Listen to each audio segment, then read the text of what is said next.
So let's say you're building an application here and you have multiple icons on the screen, but you only want certain icons to appear when that person, so for example, that one, so you want them only to appear based on user login.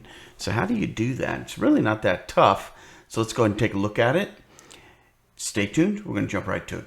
So here we have a box. All we did was we created a rectangle. So you just go to icons and down to rectangle, excuse me.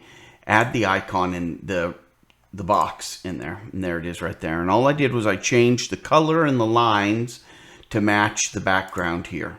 So when you put it over the button goes away. Okay? So that's the first thing you need to do. Second thing you need to do is go into the properties of that rectangle in this example. I'm sorry, I cut it off there. Let's put it on there. There you go. Visible. So we want to go to the visible, and this is the code that you want to use right here. So if user, so basically, wait a minute. There's one other thing you need to do. You got to add the connector here, Office 365 users. So to do that, you want to get that data, just search for Office, for example, it's right there, Office 365, and then you just hit the plus sign and it puts it in there for you, okay? And then you can do this operation.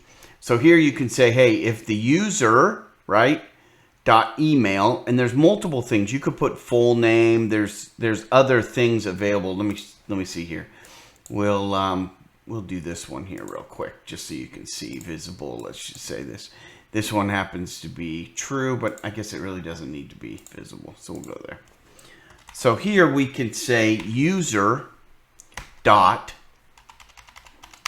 So say if user, okay, and then we put in the dot, and notice here you have image, full name, or email. So you can use either one of those. They all work. But let's just go back to this example. So I used email. I also used the first and last name of the display name, and it worked too. And see, we want to set this to, if that user is logged in, we actually want to set it to false.